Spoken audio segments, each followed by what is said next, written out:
All right, guys, welcome to Fully Armed. I have a guest today that I've been excited about having on here for months now. I'll go into a little bit more of the story in our conversation, but I did a benefit show for Isaiah 117 House back in April of 2024. And I wasn't familiar at all with the Isaiah 117 until I did this benefit show that a friend of mine asked me to do. And I was blown away about what I found out about this place. Isaiah 117 House, this is Ronda Paulson. You guys are going to love, she's a firecracker. You're going to love her. If you like what you're seeing on this episode, click the like button. And make sure that you share and subscribe and do all of those things so that we can keep this thing going. But here we go. Ronda Paulson, Isaiah 117.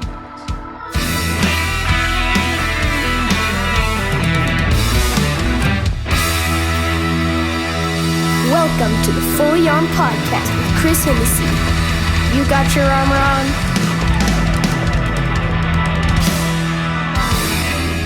Welcome to the Fully Armed Podcast, guys. It's a blessing to be with you today. I'm here with my new friend, Ronda Paulson. How you doing, Ronda? I'm doing great. Well, good. Good to be here. I will start off by saying this. We are very close to where you live, very close to where you grew up. And the reason that I'm here today is, of course, to talk to you, but also I'm doing a show tonight at Bristol Motor Speedway, and I'm calling Ronda. I'm too close up here to not get you to come over and sit down and talk to me. And I have been waiting for months to get the opportunity to do this. So the reason I bring that up is that we're sitting at Bristol Motor Speedway, so you guys might hear some race cars going by. There's a monster truck set up right out here. But we have brought Miss Judy to the races yet again. And these walls were not made for recording. And I don't think they understand when you say we are at Bristol Motor Speedway, like it's right there. Yeah.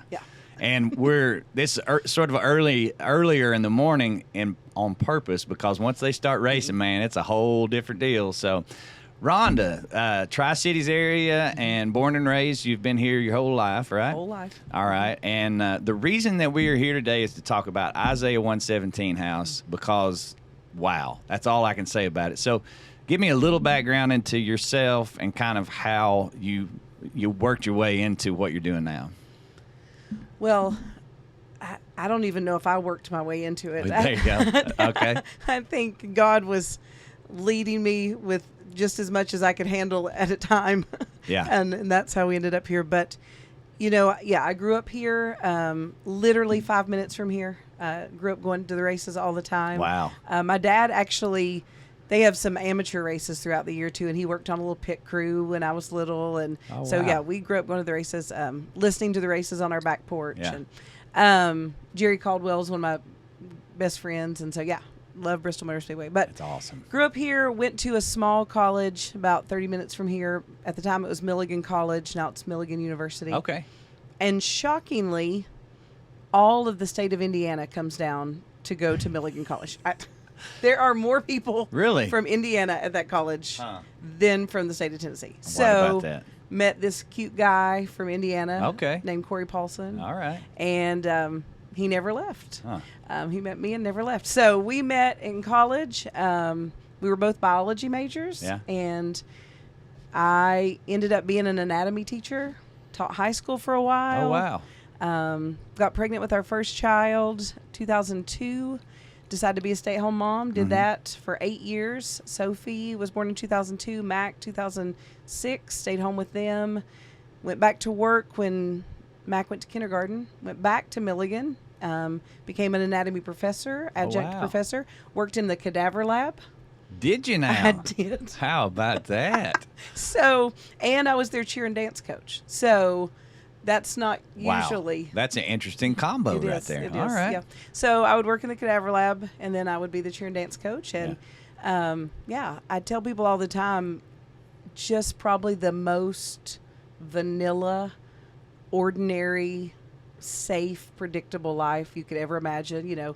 2 kids, Elizabeth in Tennessee. Everybody walks to the football games on Friday night. Yeah. Church on Sunday morning. Just great East Tennessee life. Yeah. And then God started messing with me.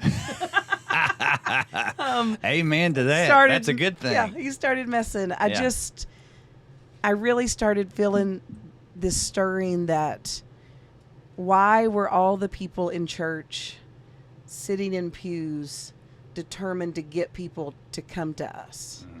And the more I read about the Gospels, the more I read about the Jesus that I loved so desperately was always going out. And he was always with the forgotten. He was always with the marginalized. He was always with the least of these. He was always with the ones that the religious were going, why are you with these people? You know? Yeah. And then there was actually a situation at my home church where there was a homeless man there one Sunday morning when we got there. We got there early. I was on the praise and worship team, and we got there early to set up, and he was outside, and I was trying to get him some breakfast. I was trying to go through our kitchen and get him some breakfast. And one of the gentlemen was so scared of him, he called the police. And so I'm sitting there trying to get him some food, and the police come. And he looked at me and he said, "You called the police on me?" And I mean, it just broke me. And I thought, that's what we do when the least of these show up at our pretty church, is we're so scared we call the police. And I mean, all this was just building and building.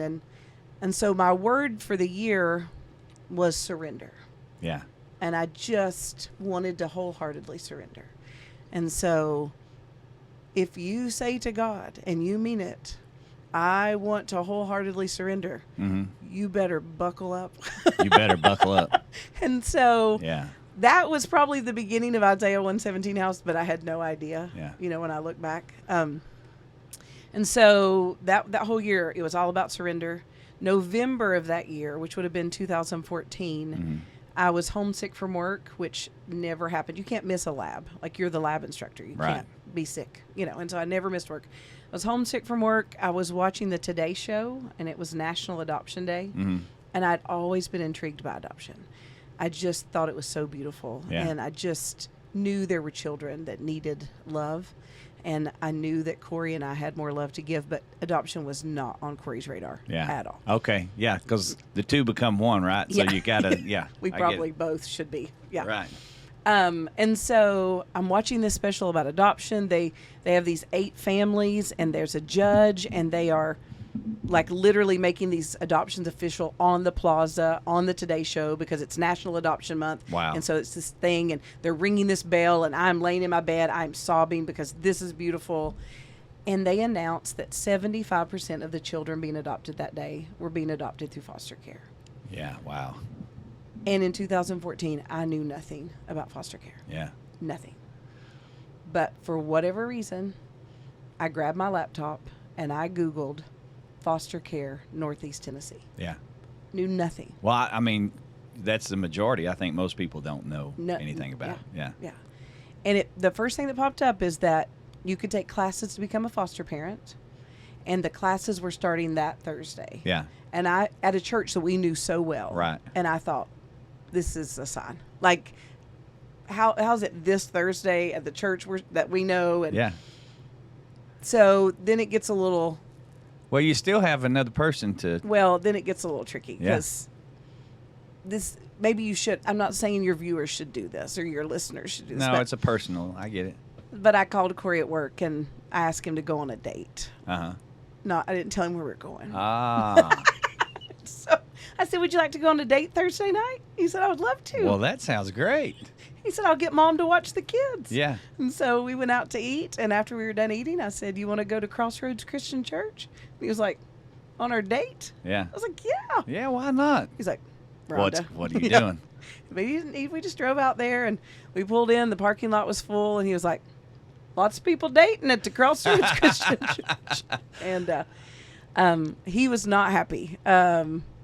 But he didn't say he wouldn't go back. Right. And so that class was transformative for us as a couple, for our view of foster care in so many ways. And once again, it's just like another step in the beginning of Isaiah 117 house, because it broke Corey's heart. Right. Mine was broken watching the Today Show that Yeah. day. Mine had been broken for adoption for years. Mm-hmm. But learning that there were children with absolutely nowhere to go, learning that they were in our community, and knowing that we had the means, that we had the love, that there was really no reason Right. other than selfish Right. that we couldn't say yes. It broke Corey's heart. And Wow. so now we were on the same page. Yeah. Um, So now you can move forward. yeah, now we can Yeah. move forward. And then so did you move forward with fostering? Like that's the next step, right? So Yeah, the so obvious next step. we need to finish out that class. It's 8 weeks. But there was a moment between me and God on week 7. I didn't know anything about removal day, and maybe some of your listeners don't know about No, I think, the term. and I have to speak for the most of the listeners because I'm in the same boat. I mean, I learned about this stuff very recently, and you don't really put your mind into that place until you dig in a little bit of what actually happens in the middle, And man, I heard Jennifer, that works with you guys, speak about this, and I was like, oh. I hadn't thought about that. I've kind of got my story about how I got, introduced to you guys, but carry on. I won't. Well, on week 7 of that class, they took us to a child welfare office. So Yeah. in Tennessee, it's called the Department of Children's Services. Every state calls it something a little different. But Yeah. So we went to a DCS office in Johnson City, Tennessee, and you walk in and it looks just like the DMV. There's fluorescent lights, there's tile floors, Yeah. state-issued furniture, cold, Right. sterile. And then we're walking through this sea of cubicles. We're in this conference room with no windows, no light. It just feels drab and kind of dirty and dingy. And the gentleman that's leading the class says when a child is removed from their home, they come there. Mm-hmm. And this is the first time I'm starting to put it together. Okay, so when a child is removed from their home because they're totally unsafe, okay, that's what the world gets. The child's unsafe. We've got to get them out of there. Yeah. That's what I knew walking in. But I'd never put it together that that's all they've ever known. Right. I'd never put it together that it doesn't matter what mama has done. That is mama. Yeah. I'd never put it together that if they just told somebody and now they just ripped all 3 siblings out, that child feels like they just blew their life up. Yeah. And now they're walking with that guilt and that shame and they feel bad for their siblings. I never put it together that if they separate those siblings, that child now walks with that guilt forever. If I hadn't said anything, we'd still be together. Like I'd never put all this together. All that's happening in a moment's notice. Right. They are removed from everything they've ever known, and they are taken to that sterile environment. That's the thing that hit me. Yeah. Was that they're already going through enough already, these kids are, and then bam, they're taken to that situation, and you're like, almost like, well, I'm the one that did wrong, so I've been taken to this place over Yeah. here. And I tell me if I'm wrong on this. I feel like maybe there's some areas or counties where they don't really even necessarily have that place, that they end up at the county or city jail area, right? Because They do. where else? They do. They So end up at the police and station. that, I feel like that's the thing that hit me when I first started hearing about this, was that these kids are, and tell me if I'm wrong on this, but they're in a situation where mom and dad are not obviously doing what they're supposed to be doing, so they go take the kids, and the first place they drop them off, in some cases, is a jail. And all of a sudden the kid's going, well, I must have done something wrong, right? Like that's what they lead with, and that's heartbreaking. I mean, yeah. So I'm sure and, that's where and you're they're headed. hungry. Yeah. They're tired, desperately need a bath. Yeah. Confused, feeling guilty, feeling like they've done something wrong. And then they're sitting in an office, and caseworkers are doing their absolute best. If they go to the police station, police officers are doing their absolute best. Absolutely. But you're in a police station. Yeah. Or you're in an office. Where And you're how do supposed they get typically from the house to that In a place? police car. So right off the bat, they're already like, yeah. Yeah. But everybody's doing the best they can, but Right. that's what we have to work with, And so they're in an office, and then they're overhearing conversations. Because don't tell me they're not keenly aware. Oh yeah, they're locked in. And so now they're hearing, no, we can't take all 3. Maybe we could take the little one. Ooh. Now they're hearing, oh no, that sounds like a lot. Yeah. Now they're hearing rejection, and they've done nothing wrong. Yeah. And this could go on for hours. This could go on for days. And the trauma that they have endured and the Already. messaging that they are receiving Yeah. never leaves them. Like, we have learned so much about what the brain does with trauma. No one forgets removal day. Yeah. And so all of that is hitting me through all of this. And I'm just getting so mad at God, I can't see straight. We could have a whole other segment Yes. about God, why. Yes. And In that case. that's what was happening to me on week 7 in that DCS office. Mm-hmm. I was so mad, and I just started to yell at him in my mind because Yeah. I'm like, I found out a little girl had slept on the floor of that DCS office the night before. I mean, Right. I'm sitting in a room where a little girl had been left on some dingy carpet. Yeah. And I was irate, and I was just yelling at him in my mind, and I'm like, that little girl is yours. You left a child of yours on a dirty, filthy conference room floor. How could you? Yeah. And I mean, I am losing it. I can't stop crying. I don't even know what's being said in the room anymore. Like, I just kept seeing this 6 or 7-year-old little girl, and I was beside myself. I couldn't believe it. Right. And I know people can say whatever. I know what happened to me. I felt it all throughout my body. I felt the words, these are my children. What are you going to do? Yeah. And it sucked the air out of me. And I remember thinking in that moment, I remember being mad about that. Like, what? Like, no. Like, I am trying to do the best I can. I'm trying to be a good Christian. I'm trying to be a foster parent. This is too much. You were mad about hearing that. Yes. Like, Why- you why are were Lord you- of all. Like, fix this. Like, why do you need me to do it? Why don't you do it? Yes. That's what you were Yes, mad about. I was mad. Mhm. And it felt too big. Yeah. Like, I'm a cheer and dance coach. Like, don't put that on me. You know what I mean? Like, Yeah. what? I'm trying to do what I know to do, but this is too big. Yeah. Like, this is a broken foster care system. Clearly, there is nothing I could do Right. to help this. Mm-hmm. And I think it's so important for people to know, because I cannot stand when people like want to give me any credit for Isaiah 117. Yeah.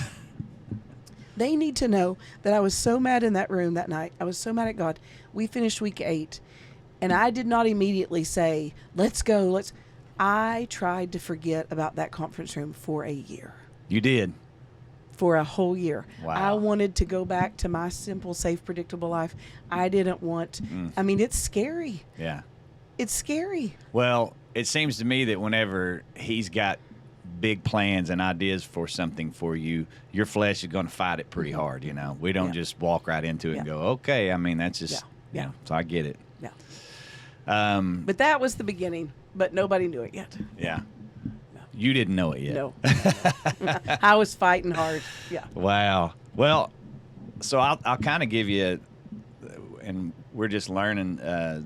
I'm learning little bits and pieces about this, but I've done a little bit of research. But where it all started for me was I got a call to do a show, right, a benefit in around Sweetwater, and a friend of mine that's I guess a volunteer. And I'm like, yeah, I don't know that much about it. Although I will say I have seen, I've seen the license plates. That's pretty cool. It is cool. Had actually one of my best friends had the Isaiah 117 license plate. So they called me and asked me to do this, and I'm like, sure. You know, I did a little research, and I'm like, this is a good cause. I'm going to go and do this. So then Jennifer got up and spoke, right, and explained everything. And the whole time I'm just out here going, wow. I mean, there are a lot of opportunities for people out in the world to give, you know. Obviously, you can tithe in church, and I feel like that God will lay on your heart when the time's right to be like, this is something that. So for me, I've always thought, what's it going to be, you know? And all of a sudden, man, nothing hits me like the trials of children, especially helpless children. There's nothing, and I feel like there's definitely some places in the Bible where we will find that Jesus, you know, is speaking of children or to children, and it's like his endearment to children should be something that we aspire for, right?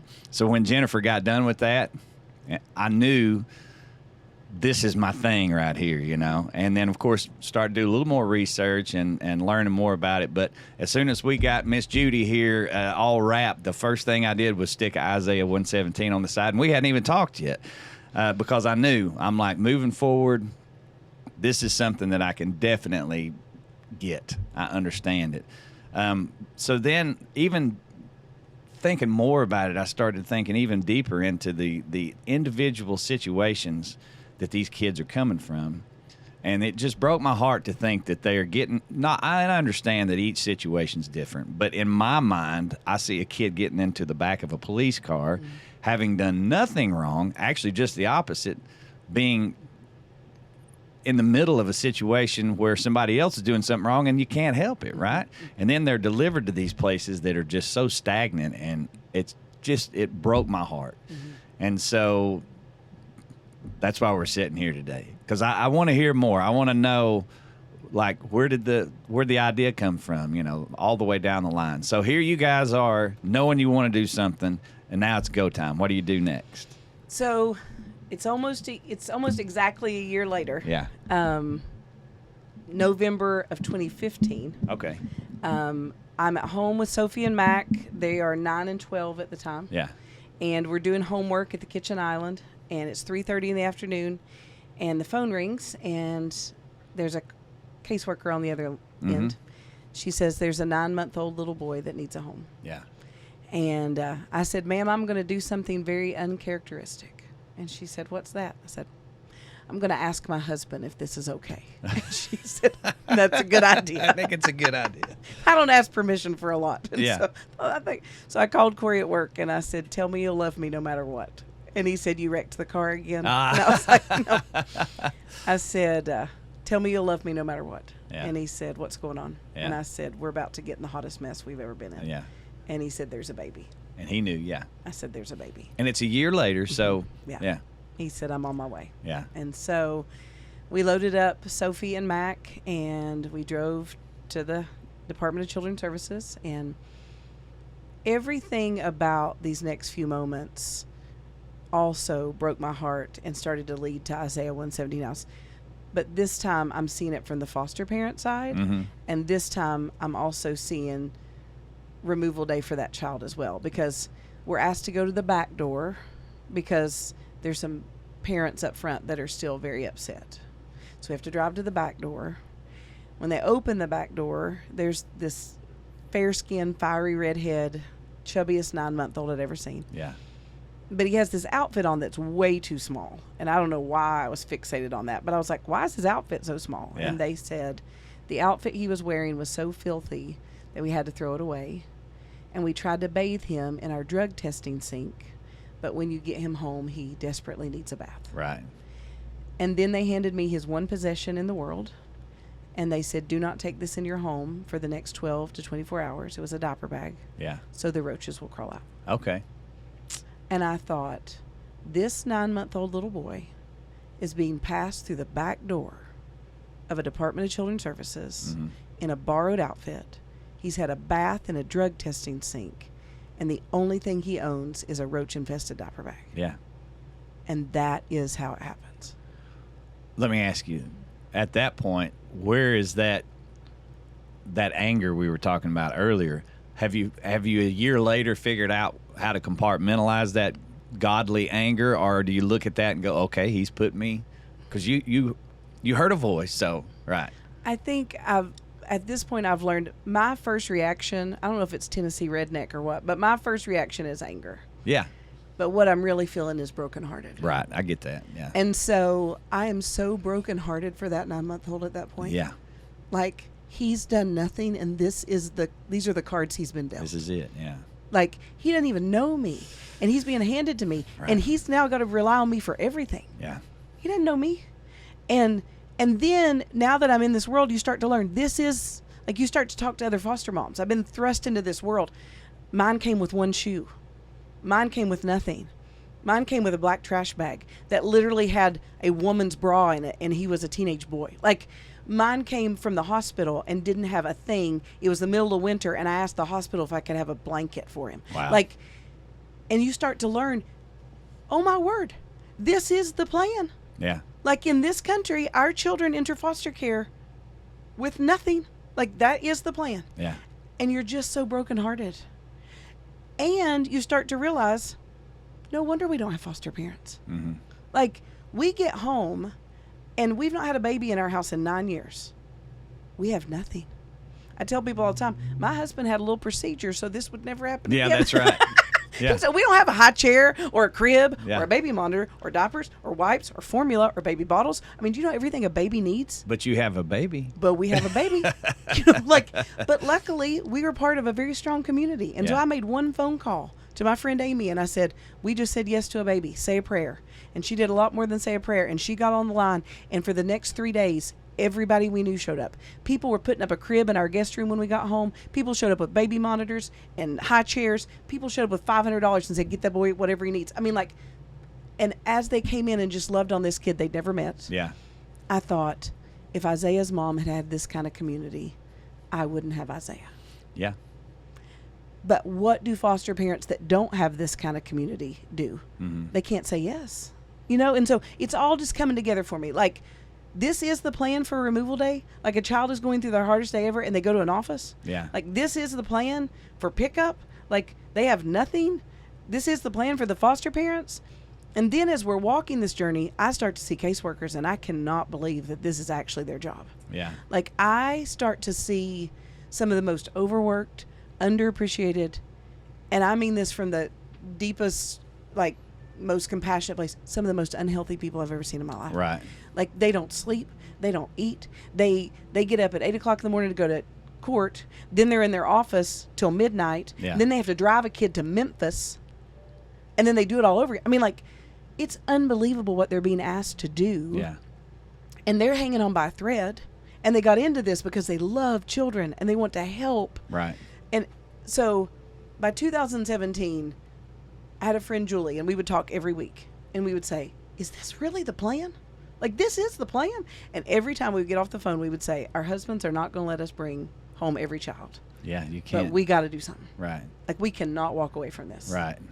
And so by 2017, it was January of 2017, which I always giggle about because I did not plan that, and that is 117. Okay. By this time, we had found Isaiah 117, and we had made that our family verse. Right. We started reading the book of Isaiah because we thought that would be fitting because our first foster placement here in our arms is a little boy named Isaiah. Yeah. And so... Hey, so Isaiah was 9 months old, Mm-hmm. and his name is Isaiah. His name is Isaiah. Very well. And so we start reading the book of Isaiah because it just felt fitting as a family. Yeah, And so right. I tell people all the time that when you read the verse Isaiah 117 and you're staring into a little boy that now needs you for everything, it just totally hits different. Yeah. And my paraphrase of Isaiah 117 is do good, seek justice, Yeah. take care of the widow, take care of the orphan. Right. But I tell people what I love about that verse is the context. And what I Yeah. love about that verse is what comes before it. And I think that verse has never been more fitting than right now. Yes. Because God is looking at his people in that verse, and he says, you think I want what you're currently doing? You honestly think I want these new moon festivals and these sacrifices? Mm-hmm. They are making me sick to my stomach. Yeah. What I want from my people is for you to do good and seek justice Right. and take care of the widow and take care of the orphan. Yeah. And I think that if God could speak to his people right now, Yeah. he would say the same thing. Yeah. You think I want what you're currently doing? You think I want you fighting over politics? You think I want you building bigger churches? You think I want what you're currently doing? Mm-hmm. No. I want you to do good Well, and seek justice. so Isaiah 1, chapter 1, verse 17. Learn to do right, seek justice, defend the oppressed, take up the cause of the fatherless, plead the case of the widow. And then that's Old Testament. And then you bounce to what one of my go-to verses is. It's the most simple thing in Mark chapter 12 is Jesus says, love God with all your heart and soul and mind. Love your neighbor as yourself. It encompasses the same stuff right there, right? And it's Old Testament, New Testament, wherever it is. God's trying to tell us you go the on to simplest James, thing. You go on to James, Right. Pure and undefiled religion Yeah. is to take care of the widow and the orphan. That's it, right. So, and again, I think that's why this thing hit me so hard is it's like, there it is right there. Here are the people who cannot take care of themselves, because once you get into adulthood, you're making your own decisions. You take care of yourself. You make good, bad decisions. But with the children, yeah, it's so there you get to. Well, and I asked a friend of mine, I said, this was a few years back, but I was like, why is it always widows and orphans? Widows and orphans. And he said, well, they were the most vulnerable of the Yeah, society. Sure. And I was like, oh, my word. Mm-hmm. Foster children are absolutely some of the most vulnerable of our society right now. Absolutely. They are. Mm-hmm. And so you move, so the next step. 117, January of 17, I literally got on my knees and I answered the question that he asked me in that conference room in 2014. Yeah. And my yes sounded like this. I got on my knees and I said, God, I have no idea what you want me to do, but I will do it. Yeah. And I have learned that is the prayer he's asking of us. Did you know it in that moment, like general, like you know it's going to have something to do with this thing, or you were just saying generally in life, Lord, whatever you got? I knew in my mind, I thought in my mind, why couldn't there just be a home? Yeah. Like what if there was a home? Like, why are we going to a conference room? Why are we going to a cubicle? Hold on. I got to ask this before I forget about it. How in the world, and thank God for you, again, I know what you're saying. I get it. I understand. I shouldn't say it like that. But how is it taken until, 20, you guys, when did you officially, like the first house, 20? We opened the first house in the summer of 18. Okay, so how did we get to 2018 and this not already be a thing for the last 200 years? I don't know. I met a lady over the department in Rockingham, Virginia, Harrisonburg, Virginia, this 2 days ago. And she said, where have you been for 28 years? Yeah. I'm like, because I just kept thinking, how could this be the plan? You know what I mean? Like, I don't know. I don't know. I don't know. So in my mind, I just kept thinking, there has to be a better way. That's what I kept thinking. There has to be a better way. Right. And so that was my prayer. And then my friend Julie and I, we met at this coffee shop and we're like, okay, what if there's got to be a better way, what are we going to do? And so we Googled how to start a nonprofit, because I always tell people, if you want God to have the glory, you put someone totally ill-equipped in charge. Yeah. So he put a cheer and dance coach in charge. That's great. Because she's clearly not doing this. And we also ordered the book, Nonprofits for Dummies. We never read it. Julie called me later and said, can I sell this in the garage sale? I was like, yeah, go ahead. Yeah, go ahead. But, and I remember we bought the name Isaiah117house.com. Okay. That day at the coffee shop. Yeah. I did not understand who GoDaddy is. I still don't. But we sent them our credit card and we bought the name. Yeah. And then, people ask all the time, how'd you do this? I didn't. Yeah. But if I have any advice to anybody, we just took it one step at a time. Right. We never got paralyzed. I got so paralyzed in that conference room that day. This is too big. It's overwhelming. This is too big. Right. Just one step at a time. Yeah. We bought a name. Get the name. We started asking people to join a board. Yeah. We started saying, okay, what if there was a home? What would be in the home? We just started taking it one step at a time. And Right. so we formed a board, and we had our first board meeting on February 26th of 2017. Yeah. And, we just started chipping away. We wanted to raise money to pay cash for a home in Carter County, Tennessee. Yeah. That could reduce trauma for children, lighten the load for caseworkers, and ease the transition for foster parents. Right. And so 17, it's funny, the band just kicked off. We have a concert going on. We sure do.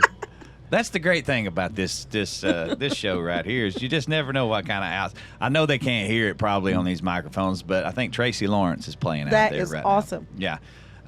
So you guys have a board. You start moving forward, just one step at a time. Then a house happens, right? Mm-hmm. So well, it was wild. We just went out into Carter County and just started doing exactly what we're doing right here. I talked to any church that would listen. Yeah. I talked to any civic group that would listen. I talked to any group that would listen. I talked to biker clubs. I talked to anyone that would listen to me, and nobody knew about Removal Day. Yeah. No one knew children were sitting in offices. Mm-hmm.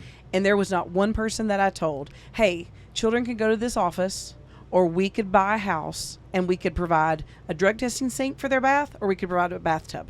We could provide a vending machine, right. or we could provide a kitchen. Right. We can provide some dirty clothes in a locker, or we can provide an entire closet full of new stuff. Right. Not one person was like, just send them to the office. You know what I mean? Like, everybody was like, let's go. Right. Let's go. And I always say Carter County lost their minds. We had cash to buy the house by fall. So we kicked off, we started in February. By September, we had the cash buy a house. Yeah.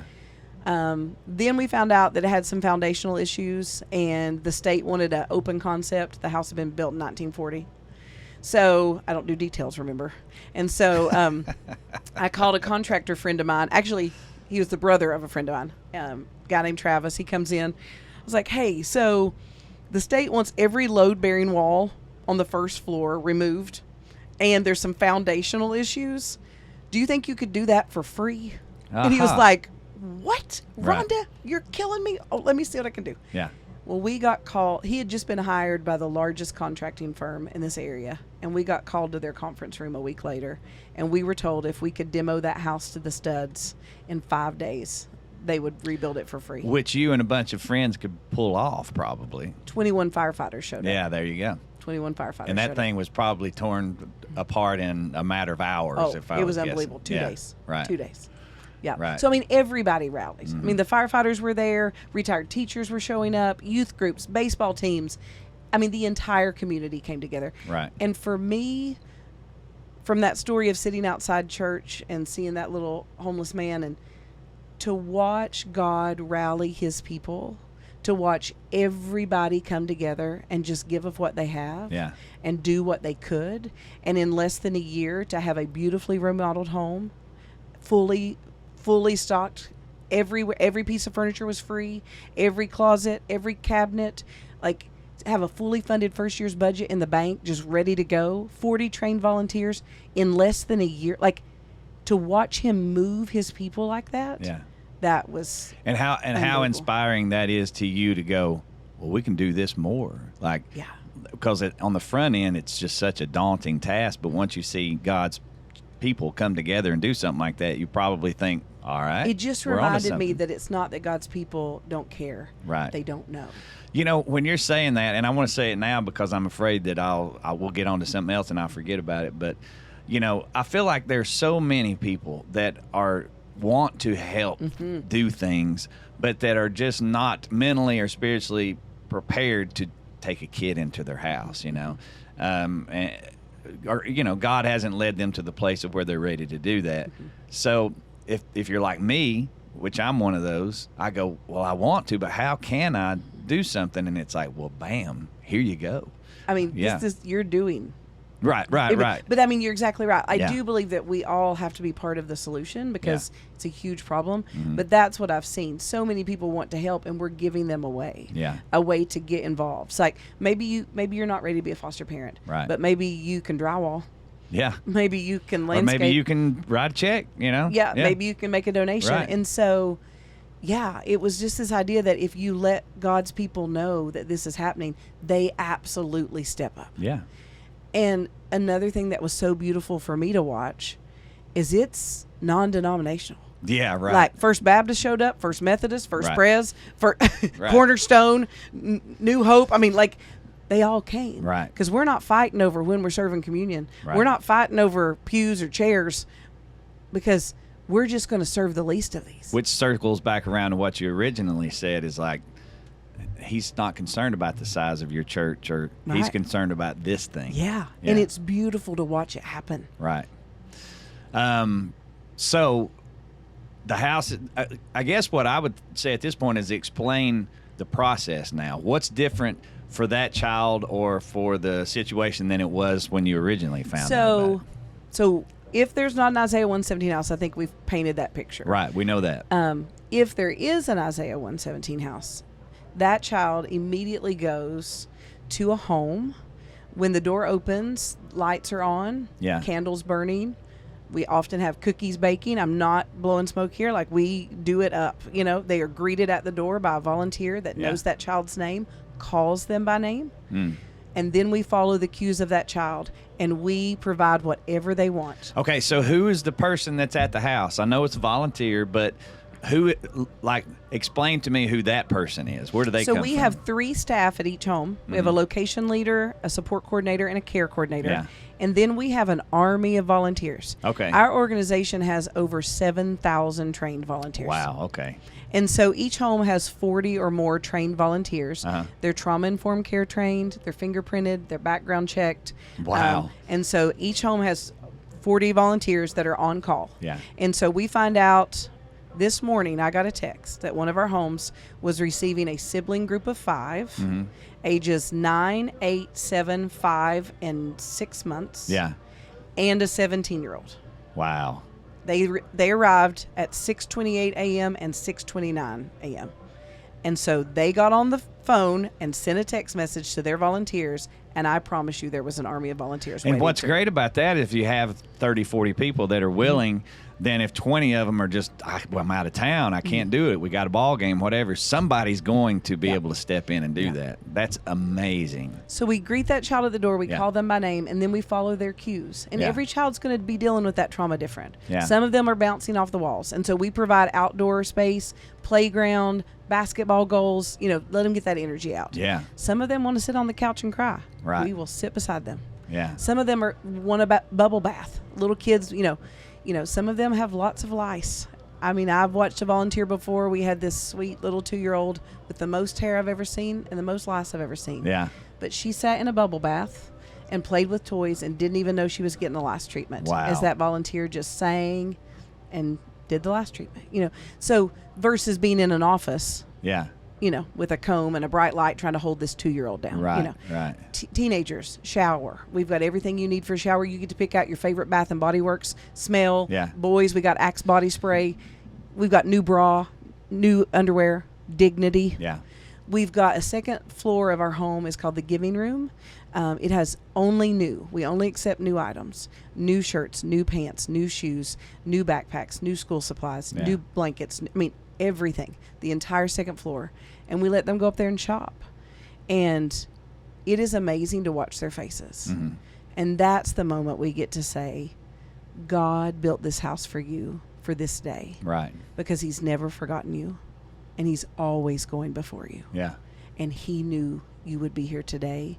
And he's been waiting for you. And that's, in some cases, I imagine their first introduction to anything about God. I mean, sometimes. I know each case is different, but what a great place to hear that word. And we try to make dreams come true, just little ones at least, and it is amazing. And once again, I go anger first, and then he reminds me that he is God and I'm not. It's amazing how many kids come into custody on their birthday. Really? And initially I was so mad about that. I'm like, really? There are 364 other days. Yeah. And then he lets me be angry, and he reminds me that he is God and I'm not. Because then we throw the most amazing birthday party, and you wouldn't believe how many kids have never, ever had a birthday party. Wow. And we throw massive birthday parties with huge cakes and decoration and birthday presents. And they're like, I've never had a cake. I've never had a birthday party. Wow. I've never had a present. And so God knows what he's doing. Rhonda should stay out of it. But he's also big enough for me to get mad. But yeah, I mean, so just the difference. And to us, some people can still be like, well, that's just a few hours or maybe a day. But we're talking about changing the trajectory. Like if you enter foster care believing that you are in trouble, you are a burden, no one wants you, you're being rejected, your needs will not be met, you don't matter, with the messaging inadvertently, obviously. Right. By sitting in an office, a cop car, overhearing conversations. You will carry that with you. Yeah. If you enter foster care being called by name, being loved on, having messaging that you are not in trouble, you are not alone, you can do this, you are loved, you have never been forgotten, this community has rallied, all of this is for you because you deserve it and you are worthy. If that's how you enter foster care and that your needs are not a burden, matter of fact, what do you need? We are here to help you. And you enter foster care with your shoulders back and a new outfit on, and you enter with a bag full of stuff, and you walk across that threshold of that foster family, and they have everything they need, so they're not rushing around. They're not running to Walmart. They get to say welcome. Yeah. That starts a different trajectory for foster care as well, and they will take that with them. Yeah. So how long is a typical stay at a house? Does it vary? Every state varies. I will say that. But the landscape of foster care, child welfare, has changed post 2020. Yeah. And so the stays have gotten much longer. Right. We weren't able to train foster parents during 2020. We lost a lot of foster parents during 2020. And we are seeing a lot of children with a lot of mental issues post 2020. We're seeing a lot of teenagers, and teenagers are hard to place. Yes. And so the harder a child is to place, the longer they stay with us. Yeah. And so the stays have gotten longer. I will say, if you are listening to this and you have ever thought, I feel called to be a foster parent, now is the time. Yeah. Seems to me that the building of a house and the finding of volunteers to work at the house is in itself already kind of spreading the word of foster parenting. And I would think a lot of the people who sign up to be volunteers find themselves led to be. We have. Yeah. And we've had volunteers, eventually become foster parents. We've had volunteers we've actually had volunteers who were the teacher of a child that came in. Yeah. And then they actually can become a kinship placement, and they've been able to take the child home and become their foster parent. We've had stories like that as well. So now here we go. We got the one house we got talked one about. house. We're one ready to employee, roll. Ronda Paulson. I yes. quit my job as a cheer and dance coach. Oh, you did? Okay. All right. I quit my job in April of 2018 at Milligan to become full-time employee of Isaiah 117 House. Okay. First employee. Yeah. And I was running the Carter County home as of June of 2018. Okay. And that was the plan, Lord. One house. We got the house. One employee. So rather than to go through, each individual thing, let's get into some numbers then. Yeah. So how many houses are there now? So as of tomorrow, we will have 28 open homes. We have 57 total locations. Wow. In 12 states. Man, that got me. Is that crazy? That really got me. Yeah, that's unbelievable. And that's really not that long of a time. No. That's unbelievable. God is doing this so that no man may boast. Yeah. Yeah. This is a God scale. So and I've wondered about this too. So, let's say you're in an area. Well, we're close to Knoxville, so relatively good sized town, city. I mean, is there too many houses? Is there not enough houses? What you found out through the years, what's the right amount of places for an area? What I have found out through the years is if I ever try to figure something out, there you go, I will mess it up. Lean not into thine own understanding, right? Yeah. So, for instance, there are 11,000 children in custody in the Houston area. 11,000 in Houston right now. I didn't have to figure it out that 2 Houston area people came to us at the same time. One was on the north side of Houston. Yeah. One was on the south side. Mm-hmm. So we're opening 2 homes in Houston almost simultaneously. Will it be enough? No. But we're starting with 2. And I didn't have to figure that out. Yeah. So I don't try to figure things out. That's probably you're right. But I will say this. Our homes are not built to hold large numbers of children. Right. And that is intentional. Well, yeah, you want to be careful to not turn it into a play. Yeah, I get it. Well, if you put 12 children all going through the hardest day of their life, you will not reduce trauma for anyone. No, I get it. And so our job is to be so intentional and so personal and love on that child and get that child what they need that, no, we are not able to serve every single child. But we will build a home. We will get it going. We will do the best we can. And then if an area needs another home, then we will want the community to rise up and say, we want another home. Right, because, you can't just, spend all your time traveling around trying to find out. The people have to come to. And I think that's important for your listeners to know. We have never tried to expand. Yeah. We have never sought expansion. Every place we've ever gone is because someone from that community came to us and said, my community needs this. Will you help me do it? Right. So it seems to me that these houses need to be all over, the world. But let's start with Tennessee and the United States, right? You just went out west, right? And you had a conversation with Micro. We talked about that. What's the connection there? So I didn't know who Mike Rowe was. Yeah, Dirty Jobs, right? That's what I hear. Yeah. I did not know this. So I'd never been on Facebook as of 2017. I tell people all the time I didn't get on the Facebook because when I got on the Facebook, I didn't feel as good about myself. Uh-huh. Like I learned my life wasn't as good as I thought it was. Uh-huh. You know what I mean? But a friend of mine, when we started this whole thing, she said, you have to have a social media presence. You do. If you're going to do this. So Right. she set it all up for me. I begrudgingly got on there. I get it. We now have 57 Facebook pages, which is laughable. 57. Yeah, because every home has their own. Oh, and by the way, the reason I bring him up is not to talk about him specifically. It's the fact that that's a really long stretch to reach. No. We say all the time that Jesus and Mike Rowe are part of the reason we have 57 locations. Okay. And I say that about Facebook because I received fake names, fake emails, fake websites. Remember, I don't do details. Right. Some fake calls. Some girls stopped by. They said they were a small documentary company. They wanted to do a story on Isaiah 117 house. That's literally all I knew. Mm. I don't ask questions. The morning that the small documentary company was supposed to stop by, I just told my people, I'm like, there's a small documentary company coming. Don't say anything bad about the state.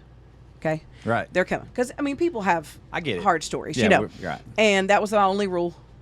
And so we're sitting there, and all of a sudden, this man walks in. And I can tell by everybody else's reaction that I'm supposed to know who he is. Right, yeah.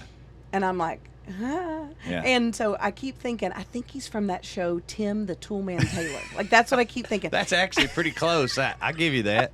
And so, all that to say, he had a Facebook show called Returning the Favor. Yeah. And they were filming us for that. And part of it's a surprise. Yeah. They surprised the bloody do-gooder. I guess I was a bloody do-gooder. Yeah. And so they filmed that's us for funny. 2 days. And our episode aired on March 9th of 2020. And if you'll remember, the world shut down That on March was- 13th. I was gonna say, of yeah. 2020. So everybody was sitting at home watching Returning the Favor. Mm-hmm. After that show aired, 41 states and 4 countries reached out wanting Wow. an Isaiah 117 house. How about that? I mean, we Wow. got out a map and we were just coloring in states as fast as we could. Wow. Like, it was unbelievable. And so, I mean, for the next two, so then we had to come up with a plan. We didn't have a plan for how people would start a house. Like, if somebody called one and one, I'd say, come on over to Carter County, I'll sit down with you. Yeah. And Corey was like, you cannot invite people from all over the country to come sit down with you. Have you not watched Dateline? Like, what are you know? So we had to come up with a plan. So our plan was, you have to submit a video saying why you want this, what the demographics of your Right. county, what currently happens to children. Yeah. We have received at least a video every week since March of 2020 Wow. from somebody wanting to start an Isaiah 117 house. Wow. And so, anyway, all that to say, Mike was interviewing the minister from Possum Trot, Texas, Sound of Hope. Did you hear about this movie? I'm not Oh my sure about gosh, that. you need to hear about it. So, Possum Trot, Texas, really fast. There was a minister and his wife. Basically, their church stepped up and adopted every child in foster care in that town and eradicated foster Okay. care in that town. Okay. And they adopted the teenagers, they adopted the hard ones, and they made a movie about it. Yeah. So he was interviewing that minister. He was talking about kids going to the office, and he said in that podcast, this reminds me of Rhonda and Isaiah 117 house. Right. Looks at his producer and says, see if you can find Rhonda, see what's going on. His producer calls me, he says, could you fly out to California and talk to Mike? And I'm like, what? So anyway, I went out to California. He's got a podcast called The Way I Heard It, Yeah. and I'll be on that. It'll be airing in October. But it was just so fun to get to tell him, like, he used his platform for so much good. Yeah. Like, and not just my nonprofit. Every nonprofit he touched during Returning the Favor Right. blew up. So he used his platform for so much good. That's miraculous. Jesus and I'm- Mike Rowe. I'm telling and you. come to find out, he is famous.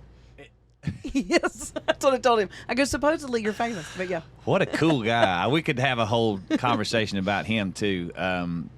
It's just miraculous. And it just goes to show you that, hey, Noah, if you'll build this thing, I'll do something.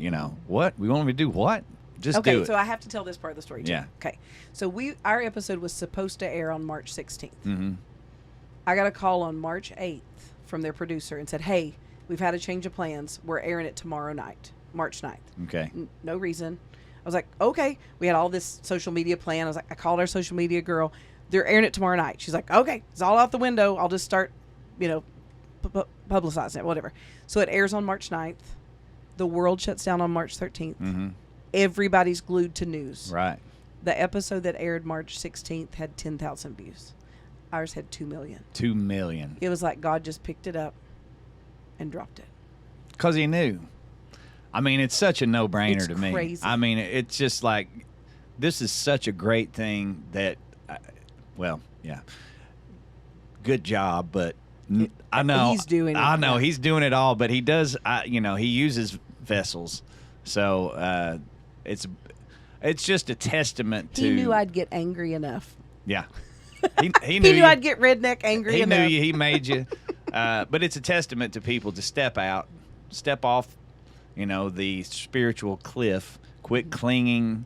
I know personally for me, I've stepped off of it, and as I'm falling off, I turn around and grab a hold just as tight as I can and then climb back up. And it's like, no, step off, the spiritual, place that you're hanging out and let him take you.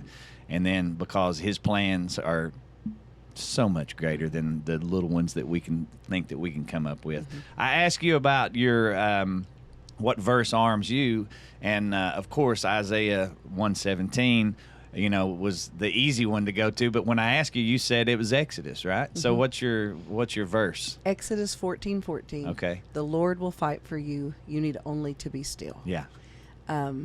I am a fighter. I've always been a fighter.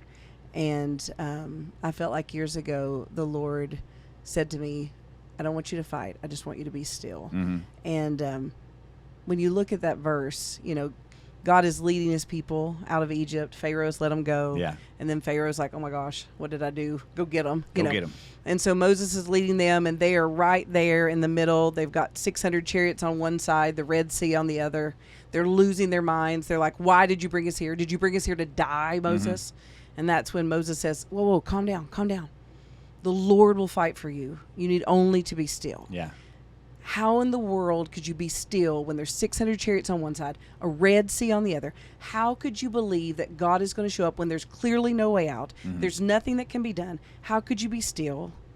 And then he shows up in a way no one saw coming. Yeah. And he parts the Red Sea. And that was my life verse all the way up till 2014. That was what he just asked me, don't fight anymore. Just let me do it. Just let me do it. And I look back now, and I think that was so important for me going into this next phase, because I needed to let him do it. Right. And when I tell you he is doing this, I cannot overstate that enough. Yeah. Because there have been so many times when I've been standing there and there was no way this was going to happen, but I just had to stand in it. Mm-hmm. We needed the state of Tennessee to buy into this. And everybody would say, we're going to be at the state, red tape, the state. And somebody kept saying, you need to get to the governor. You need to get to the governor. I'm like, what am I going to do, walk up? Yeah, hello. Hey, And so I literally put on my to-do list, get to governor. And every day I would just move it. I did nothing with it. Yeah. Get to governor. Yeah. I'm just standing there. Get to governor. And I Yeah. knew they were right. Get to governor. Well, then I hear there's this guy running for governor called Bill Lee. Mm-hmm. And somebody said, you need to meet him. And I was like, I don't really do politics. Right. See, I'm still not getting there. You need to meet him. Okay. So he comes to the Carter County House. They're sawing, hammering. I don't even ask him to stop. So this is in the process of putting the house together. Yeah, and right. he's just running for it. Yeah. So him and Maria come, and we get to the top of the stairs at the Carter County House. We're remodeling. He said, what do you want me to tell Nashville? And I let him have it. Yeah. I was like, you tell them that they have forgotten their children. Yeah. And how do I know that? Because I have to build a house because you leave them sitting in an office. Yeah. That's how I just go. There it is. Getting it. There it is. And I'm crying and mad. And then he starts crying and Maria starts crying and Yeah. there are no cameras. And he says, can I pray with you? And he just prays for the children of Tennessee. And then later he gets the nomination and he's coming back through when the house is done. And he said, can I see the house? And he said, this is probably TMI, but that T-shirt you gave my wife, she sleeps in it every night. Yeah. And I said, oh, the Lord works in mysterious ways. Yeah. You're going to bed every night thinking about my ministry. That's right. How we about laughed. that? Yeah. Well, then he becomes governor. Yeah. We get a call. Said the governor would like to come to your groundbreaking in Greene County. Yeah. Is that okay? I said, let me check with my people. Yeah. You said, I don't really do politics, but okay. Okay. Then he comes to the groundbreaking, brings $100,000. Says, there's no strings attached to this. This is just for you to expand because I want one of these in every county in Tennessee. Yes. Because this is the new standard for children entering foster care It is. across the state. Yes. And there went the Red Sea. And I did nothing. Mm-hmm. The Lord will fight for you. How about that? You need only to be still. And I think at this point, moving forward, let's keep in mind that, those guys that were sitting at the edge of the Red Sea had already seen some pretty miraculous signs that would have led them to know that God was with them. Yet they still are scared, and and Moses says, "Guys, listen, look at this water," and they walk through it, and then once they got to the other side, they still continued to fall back into the thing. Yeah. So that doesn't really. That's not really associated with this as much as it is just human nature to have to trust in God and lean on Him. I'm tongue-tied because of what Isaiah's house is doing. It's just literally just drips with God. It really does. And it's such a blessing to the communities, and I just feel like to him, Well, we have T-shirts. Yeah. They say, "Love, you're not alone." Yeah. And that's our motto, because I want the child to know they're not alone, the caseworker to know they're not alone, and that future placement to know they're not alone. But that started, we had 12 T-shirts, 10 board members, me and Corey. A friend of mine made those on her kitchen counter with a Cricut, this little tool you make. And so my friend Joy said, you have to post every night on Facebook at 9 o'clock. There was something magical. Right. So I posted a picture of Corey at 9 o'clock, July of 2018. And right before I posted it, I said, "Do you think anybody will think we're selling these?" He's like, "No." I posted that picture. We had 100 orders in 30 minutes. And Joy called and she said, "Don't tell me you're selling T-shirts out of the back of your van." I was like, "Oh, I can one-up you. There are no T-shirts." She's like, "What?" And so we started selling T-shirts. To date, we've sold almost $2 million worth of T-shirts. How about that? But this is why I think, we are stopped. This is a simple T-shirt. There's nothing flashy about it at all. It's not, there's nothing. I think we sell that T-shirt because love, you're not alone is the message of the gospel. I think everyone is drawn to that message because that is what God has put in all of us. Like He walked with us in the garden. Like he wants us to know He is with us. And when we weren't getting it, He sent His Son. And when He's left, He sent His Holy Spirit. I think love, you're not alone is the message of the gospel. And I think everyone's drawn to it. And I think there's something about that white house with the red door that people are drawn to. Yeah. Because they are drawn to the idea that God is there and that they won't be alone. Yeah. I think it's so much more. Man. So, everybody that's listening, there should be at least one of these houses in every county in the United States. And if you don't step out and make one happen, Rhonda's coming after you. And I can get feisty. Oh, really? Well, I feel like that this thing, God definitely uses our strengths. He reveals our weaknesses if we'll allow Him to. But He also can take something that you might think is a weakness, but it's something He gave you, a personality trait, and use it for His benefit. And I feel like in this case, your enthusiasm definitely shows in how well that these things are doing. So it's probably not hard to find. Just jump online, Google Isaiah 117 house. There it is, and I'm sure that there is a easy path to be able to. How can people help? What can they do? Yeah, if you go to our website, it's all there. You can find every location. You can see pictures of the homes. You can take tours of the homes. You can hit contact if you can kind of find out more information that way. You can hit donate. There's all kinds of ways you can donate. You can donate to specific homes. You can donate to the overall organization. You can donate once a month. It's all there. Right. You want to find out more about us, Isaiah117house.com. And that's where you find out also about being a volunteer too, right? Yes, it's all there. You can go to a specific location, contact that location leader, find out about becoming a volunteer. Okay. I was, musician, and I was doing a show last week in Savannah, Tennessee. It was the Savannah Catfish Derby and Riverfest. And, of course, I get paid to go there and host the show and to play. And the guy, Timbo, said, well, we're going to do this much, but if we can get a couple of donors or whatever, we'll add a little bit more to what we. So at the end of the night, he goes, oh, by the way, I've got a second check for you. And so I was like, man, I just felt at that moment that's going to you guys. So Fully Armed is going to make sure you guys get a check along with the good folks at Savannah. And it's small in comparison, but I just want everybody that's listening to this to know that it doesn't matter. Like, help. this is a place where you can help, and it's simple. I think it's pretty simple, really. I mean, I've gotten on your website and looked, and it's like, yeah, right, here you go. It's pretty easy to do, but not just monetarily, but there's a lot of ways that you can help in your community. So if you guys hear this and you feel led to either Google and check it out, or, well, start there and work your way out from there.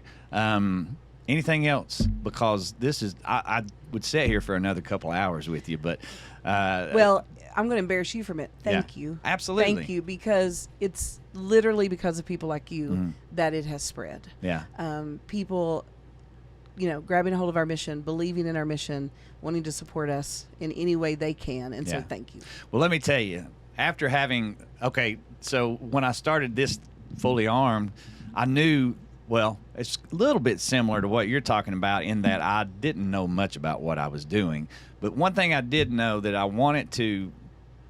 of course want this to be successful for him, but I also knew that once I get to a certain point, I want to make sure that there's somewhere where I can give and I can help. And it just so happened that while I was putting all this stuff together was when I went and did the fundraiser, and I learned about Isaiah 117. And within 2 days, I had emailed your husband, and he'd sent me the form to put the sticker on the side of the RV here. So you ride with Miss Judy.